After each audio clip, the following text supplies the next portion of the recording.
Good evening friends, good evening. আমি Biswadip, welcome back to my channel. এসে গেছে আরও একটা নতুন ব্লগ নিয়ে।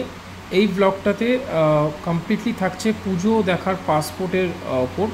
মানে এই পাসপোর্টটা তোমরা কিভাবে বুকিং করতে পারবে, আর এই এই পাসপোর্টটার মধ্যে কটা পুজোর পাস রয়েছে আর সেগুলো কি কি। তো চলো একে একে দেখে নেওয়া যাক। তো ফার্স্টেই রয়েছে টালা বারোয়ারি,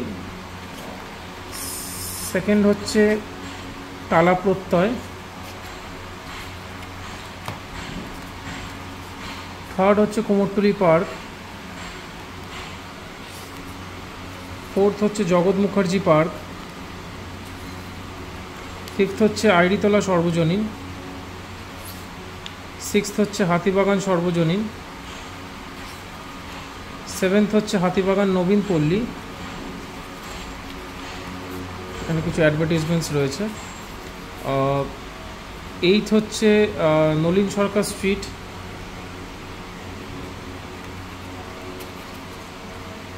তারপরে শিকদার বাগান সাধারণ দুর্গা উৎসব, তারপরে কাশী বোস লেন, তারপরে রয়েছে চোর বাগান সর্বজনীন,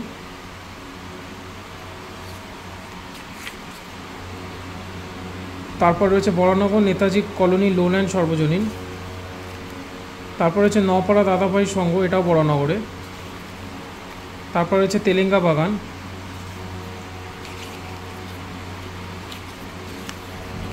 তারপরে রয়েছে বেলেঘাটা 33-এ পল্লী, তারপরে রয়েছে দমদম তরুণ সংঘ, তারপরে রয়েছে দমদম পার্ক ভারত চক্র, তারপরে রয়েছে দমদম পার্ক তরুণ দল, তারপরে রয়েছে কেষ্টপুর প্রফুল্ল কানন আদিবাসী বৃন্দ,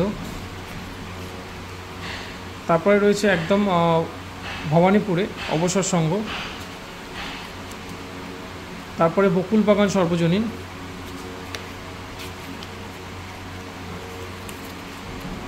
তারপরে রয়েছে চক্রবেড়িয়া সর্বজনীন, তারপরে কালীঘাট মিলন সংঘ, তারপরে রয়েছে বাদামতলা আশার সংঘ, তারপরে 66 পল্লী,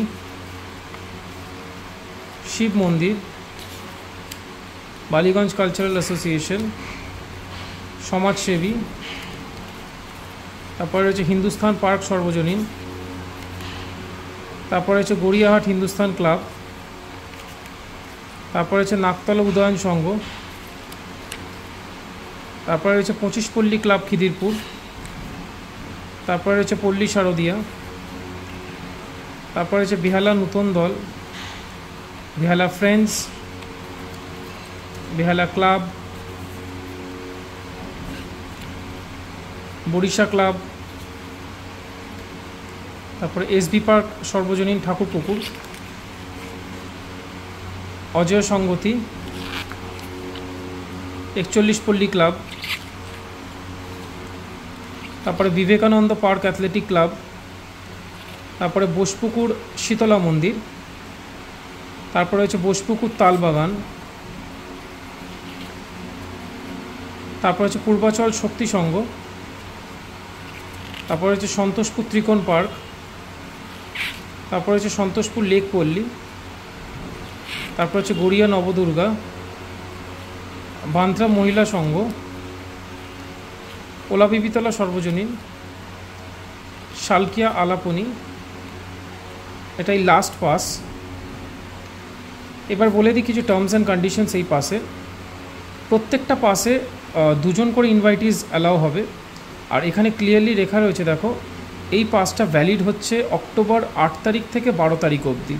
তার আগে বা তার পরে কিন্তু এই পাসটার কোনো ভ্যালিডিটি নেই। এবার দেখিয়ে দিচ্ছি তোমাদের পাসটা কিভাবে বুকিং করতে হবে। তো দেখো, এখানে আমি এক লিঙ্কটা ওপেন করে নিচ্ছি। এই লিঙ্কটা ওপেন হলেই দেখবে পেটিএম ইনসাইডারের পেজে যদি তোমরা সার্চ করো, তো এইখানে দেখাচ্ছে দুর্গাপুজো পাসপোর্ট 2024 ফোরাম। তো এটা দেখাচ্ছে, এখানে দেখো অক্টোবর 8 তারিখ থেকে অক্টোবর 12 তারিখ অবধি ভ্যালিডিটি রয়েছে। এখানে প্রত্যেকটা ডেসক্রিপশন দেওয়া রয়েছে অ্যাবাউট দ্য ইভেন্ট। আর এখানেও দেখো লেখা রয়েছে যে পাসগুলো তোমাদের আমি এখন দেখালাম, এই টোটাল লিস্টটা রয়েছে এখানে। প্রায় 50টা পুজোর পাস এই নোটবুকটাতে রয়েছে। এখানে ইনস্ট্রাকশানসও দেওয়া রয়েছে কোথা থেকে তোমরা পিক আপ করতে পারো। আর যদি তোমরা অ্যাড্রেস দিয়ে দাও বাড়িতেই ডিরেক্টলি হোম ডেলিভারি হয়ে যাবে। ভিডিওটা ভালো লাগলে ভিডিওটাকে লাইক করো, চ্যানেলটাকে শেয়ার অ্যান্ড সাবস্ক্রাইব অবশ্যই করো। Thanks for watching.